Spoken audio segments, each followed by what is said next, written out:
Welcome to Industry TV Network. Make sure you hit the like button, share, subscribe, and hit the notification bell just in case I go live or drop a video. You will be notified. Now we're going to revisit the passing of Michael Jackson. Like I've said many times before, some of these details regarding some of the passing of these celebrities are very, very suspicious. During a sleepless night, Michael Jackson reportedly begged his personal doctor to give him propofol on June 25, 2009. It was the last thing he ever did. For a brief moment, on June 25, 2009, the entire world came to a standstill. Word had just broken about the passing of Michael Jackson, the king of pop, who had moonwalked his way into incomparable fame. He was just 50 years old when he perished. So, what really happened to Michael Jackson? Michael Jackson's DEATH on that summer day marked the end of his sometimes strange and often dazzling life. After rising to fame with his siblings in their family band, the Jackson 5, Michael became a solo artist. Hit songs like Billie Jean, Thriller, and Beat It, as well as Jackson's iconic dance moves, made him an international phenomenon. But there was a dark undercurrent to his fame. The world watched as Jackson's naturally brown skin faded to paper white. His unusual behavior became a fixture in the tabloids, and the singer faced accusations that he had molested young boys. Jackson was dogged by legal troubles in the 1990s and 2000s, and took a step back from the spotlight in 2005. Michael gave a reason for why he had brightened his skin. Apparently he had vitiligo, which causes people to have light spots. Now, in that situation, you can lighten your skin, but you cannot darken it. By 2009, the year that Michael Jackson passed, the pop star was preparing to go back on tour when the world learned of his passing.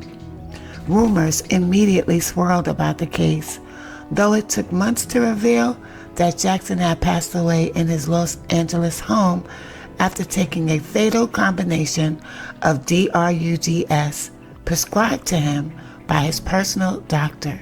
First of all, he told me over and over and over. When he first told me, LaToya, they're going to kill me. I said, who, Michael? First, I thought you're Michael Jackson. Nobody in their right mind would ever think of doing anything like this to you. That's what you think. He says, no, but you don't understand. And then I saw how serious he was. He said, it's bigger than what you think. I said, well, Michael, what is it? He said, it's my publishing. They're after my publishing. They want to take it. As you guys know, my brother had one of the largest catalogs in the world, meaning music-wise. The Beatles collection was one of them. He owned the Beatles, yes. Yeah. There's an elevator music that you hear, just everything, basically a piece of every artist. I'm really intrigued because you say that there was somebody at this house and you know who it was. Can you say who it was? No, I cannot say because there were other people in the house as well. Because I prefer not to at the moment, but I will say this, I would love to have a one-on-one with several people. One person I would love to have. Safe? I would love to have a one-on-one with probably I mean, I don't know if you say that because you think that you could instinctively get from them if they had a hand in his death. Why don't you leave it to the law to deal with this?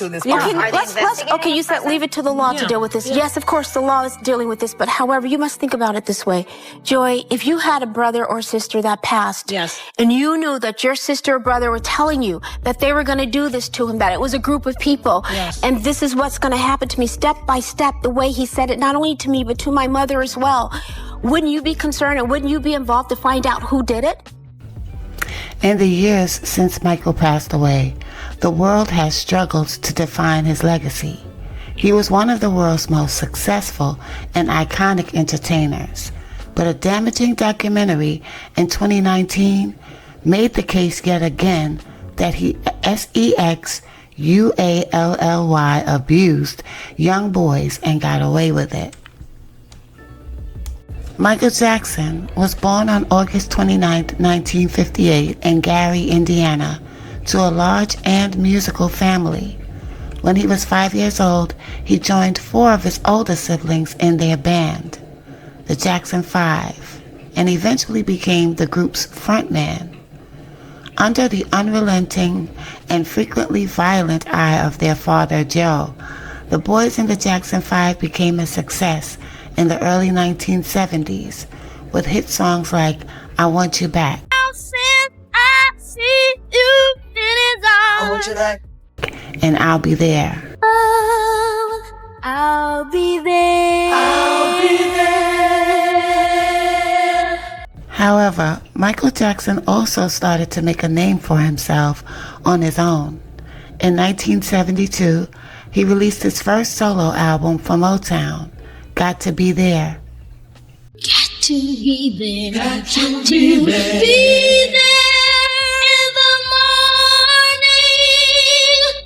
And showed off his acting chops in the cult classic film The Wiz, 1978.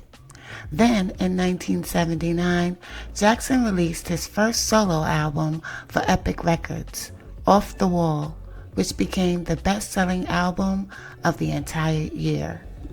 But everything really changed in the 1980s. Then Jackson released his album Thriller in 1982, and his now iconic Thriller music video the next year. The album became the best-selling album in world history, eventually selling 70 million copies, and the music video arguably heralded the MTV era. Jackson's incredible dance moves, including the moonwalk, also led Los Angeles Times critic Robert Hilburn to deem Jackson the king of pop. As Jackson became a bigger star, however, troubling rumors about him began to bubble to the surface. Some concerned his ever-changing appearance, especially his skin, which had started to lighten before the world's eyes. And some were far more serious. In the 1990s, Michael Jackson started facing allegations that he had molested young boys. By the 1990s, Michael Jackson's appearance had dramatically changed from his earlier days of fame. His brown skin had become noticeably whiter, almost translucent. Jackson addressed the rumors about his skin in a 1993 interview with Oprah Winfrey, telling her he had a skin disorder called vitiligo. "It is something I cannot help," Jackson said during the interview, claiming that he had only used makeup to fix blotchiness caused by vitiligo and never bleached his skin. "When people make up stories that I don't want to be who I am, it hurts me. It's a problem for me. I can't control it. But what about all the millions of people who sit in the sun to become darker, to become other than what they are? Nobody says nothing about that." True enough. But that same year, Jackson faced far more damaging allegations than skin bleaching when it emerged that the LAPD was investigating accusations that he had molested a 13-year-old boy. Jackson was known to spend much of his free time with young children, which sometimes included sleepovers. The allegations led some to believe that there was something far more nefarious to these get-togethers. When the boy's family filed a civil suit against him, Jackson settled out of court, allegedly for over $20 million. The charges were destructive to both Jackson's image and Jackson himself, and Rolling Stone reports that the pop star's fatal reliance on medication began around this time. Jackson turned to drugs as a means of escape and to cope with pain from past surgeries and injuries, including severe burns that he had suffered in 1984 while filming a commercial for Pepsi. As time went on, Jackson appeared in the news more often for his scandals than his music. He married Lisa Marie Presley, the daughter of Elvis, in 1994, only to divorce her 18 months later. In 1996, he married a nurse from his dermatologist's office named Debbie Rowe, with whom he welcomed 2 children, conceived by artificial insemination, and divorced her in 1999. Meanwhile, child molestation allegations against Jackson emerged yet again. In 2003, Jackson was arrested on charges of molesting a different 13-year-old boy. In 2005, his case went to trial. Though Jackson was eventually acquitted of the charges, the damage to his reputation was severe. After 2005, the singer largely retreated from the public eye. Still, troubling stories about Jackson continued to emerge, like that he owed a Beverly Hills pharmacy more than $100,000 in prescription drug debts. Jackson more or less avoided the spotlight until 2009, when he announced a series of 50 concerts that he would perform in London later that year. He describes the tour as a final curtain call, but his actual curtain call would come before the tour began, when Jackson passed away on June 25, 2009. As Michael Jackson prepared for his tour, some close to him started to notice disturbing changes. His makeup artist, Karen Faye, later recalled that Jackson was not the man I knew, and that he was acting like a person I didn't recognize. Show director Kenny Ortega, who, like Faye, was very familiar with Jackson's usual work habits, similarly testified the singer seemed lost, cold, afraid, and exhibited paranoid and anxious behavior. Though such concerns were brought to Jackson's personal doctor, Conrad Murray, Murray allegedly insisted that Jackson was physically and emotionally capable of handling all his responsibilities as a performer. On June 24, 2009, Michael Jackson attended rehearsal as normal. The tour was set to begin the next month at London's O2 Arena, and Jackson rehearsed until about midnight. After that was done, he hugged his dancers, thanked his crew, and returned to his Los Angeles home. There, Jackson, who had long suffered from insomnia and was having an especially difficult time sleeping in recent months, told Murray that he needed rest. In the early hours of June 25, 2009, Murray gave Jackson a series of drugs that were meant to help him sleep, including the anti-anxiety medication lorazepam, the sedative midazolam, and Valium. Murray later told investigators that he initially resisted Jackson's requests for propofol, a powerful anesthetic that Murray had given the singer before, even though it's not meant to be used outside of hospital or clinic settings. As the morning hours stretched on, however, Murray relented. Mere moments later, Murray realized that Jackson was not breathing. He said he made multiple attempts to resuscitate him, as did first responders who arrived at the home, but it was too late. Michael Jackson passed away after suffering cardiac arrest brought on by acute propofol intoxication. The world awoke to the shocking news that the king of pop had perished. As the Los Angeles Times grimly put it, Jackson had spent much of his life as one of the most famous people on the planet, and to many, his untimely passing felt both unthinkable and oddly inevitable.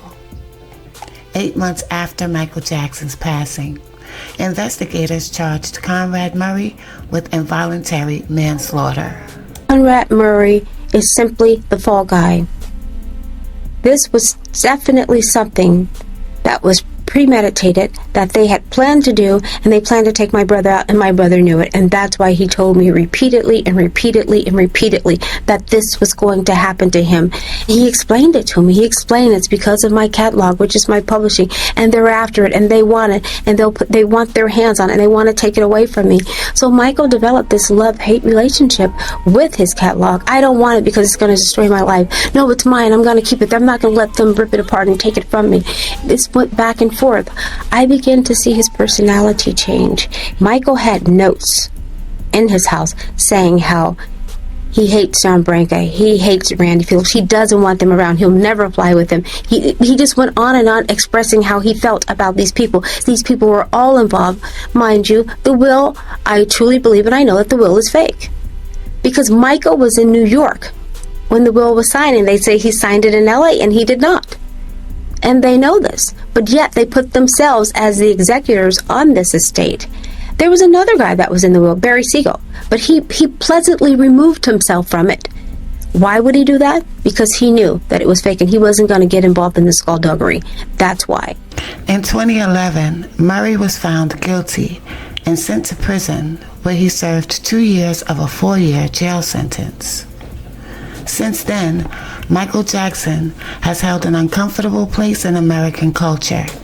He was the king of pop, an iconic singer who revolutionized dance moves and music videos. But child molestation accusations against the singer have only grown louder since Michael Jackson passed. Between 2013 and 2014, two men named Wade Robeson and James Safechuck sued the Jackson estate and Jackson's companies on the grounds that the singer had abused them as boys. Though a judge initially rejected their suits, the HBO documentary Leaving Neverland 2019 brought their story to a wider audience. Both men offered detailed descriptions of the alleged abuse they suffered at Jackson's hands, which they claimed took place at a variety of locations, including Jackson's Neverland Ranch. In 2023, a California appeals court ruled that Robeson and Safechuck could resume their lawsuits and move them forward to jury trials. All of this makes Michael Jackson difficult to judge. A once-in-a-lifetime artist, Jackson will always be remembered for songs like Billie Jean and Thriller, for his famous music videos, and for his even more iconic dance moves. But the disturbing allegations against Jackson, though he has never been found guilty, also cast a dark shadow on his legacy. But what these articles do not mention is that numerous people who had accused Michael Jackson of these heinous things in the past came out and said they were forced to and offered money. Even Aaron Carter came out and said that his mother tried to persuade him to accuse Michael. Michael said that his biggest regret was settling that first lawsuit. Remember that one boy? Now listen to this. I have to tell you this. Okay. So after I left the party, I get back to the Sheraton Hotel at Universal over here. There's 4 FBI agents waiting for me in the hotel room. And my mom's there and she's like, tell them what happened. And I'm like, what do you mean tell them what happened? And I looked at all 4 of them and I said, are y'all crazy? I said, what you think I'm gonna do? Tell you that Michael did something bad so that we can sue him for money? And I looked over at my mom and I was like, are you serious, Mom? I was like, what is going on here? Why are you letting this happen? She goes, oh, well, I think something happened, I think something. I'm like, really? That man did nothing but be hospitable, kind, loving, giving. What the fuck is this? And I looked at my mom, I go, are you really trying to go at Michael and use me for a money grab? Now, since Michael passed, there's been a lot of people coming out and saying that there were fake stories aimed at ruining Michael Jackson, but we don't hear too much about that. Well, hopefully one day we'll learn the truth about what really happened. Until then, see you on my next video. Peace and love. In honor of him. But in her early 30s, LaToya veered away from Michael into treacherous waters. She married her manager, Jack Gordon, 20 years older, and a convicted felon, who she says took control of her life, moving her away from her brother's influence. And these kids are going to be scarred for the rest of their life. During the time of your marriage, you accused Michael of being a pedophile. Yes. But I cannot, and I will not, be a silent collaborator of his crimes. Gordon gave me this piece of paper and he says, read this. He goes, you better say this. You say this. Jack Gordon forced you to say that your brother was a pedophile. Did you think he was? No, I did not. The courts have proven that too as well. Why did Jack Gordon want you to say that your brother was a pedophile? He had this hatred towards my brother that I can never explain to you why it was. Just to make things very clear, you recanted your accusation. Are you sure today that your brother never had any undue relationship with a child? Barbara, Michael is not. He is not. He is not a pedophile. No, he's not. There is a book out that suggests that Michael was gay. Do you think he was? No, absolutely not. You think he liked women? Yes. Yes. Yes. When LaToya looks at video of her brother, she not only sees him, but she sees the people surrounding him, who she says did him harm. She has made accusations about a shadowy entourage that she believes contributed to his death. I knew Michael was surrounded by people that positioned themselves